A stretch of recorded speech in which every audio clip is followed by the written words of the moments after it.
ஐயா உங்க கஷ்டம் நீங்கன்னா நான் ஒரு வழி சொல்றேன் செய்றீங்களான்னாரு. என்னங்க ஐயா செய்யணும்னு? தினம் சிவாயனம்னு சொல்லிட்டு சாப்பிடுங்கன்னாரு. அவர் கைக்கோள் முதலியார். கொஞ்ச நேரம் இறங்கினா கூட வேலை கட்டணும். ஆகினால் அவர் என்ன பண்ணாரு, என்னால இந்த சாமி எல்லாம் கும்பிட்டு இருக்க முடியாது, வேற என்ன ஐடியா சொல்லுனாரு. சரி தினம் திருநீர் இட்டு சாப்பிடுவேன். அது கூட என்னால முடியாது, வருவாங்க அப்படியே தறியிலே நான் சாப்பிடுவேன், அதெல்லாம் எதிர்பார்க்க முடியாது.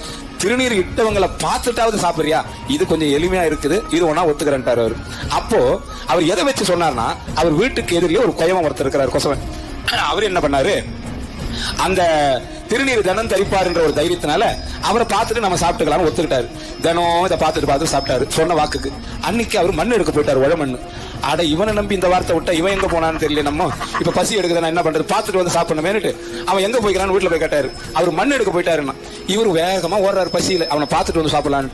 அவன் என்ன பண்றான், மண் எடுக்கும் போது வெட்ட வெட்ட ஒரு சத்தம் கேட்குது. என்னன்னு தேன்னா புதையல் கிடைச்சிக்குது. அவருடைய யாரும் பார்க்க கூடாதுன்னு சந்திரி பண்ணாம தூக்குற நேரம் பார்த்து இவன் போய் அங்க நின்னு அவன் முகத்தை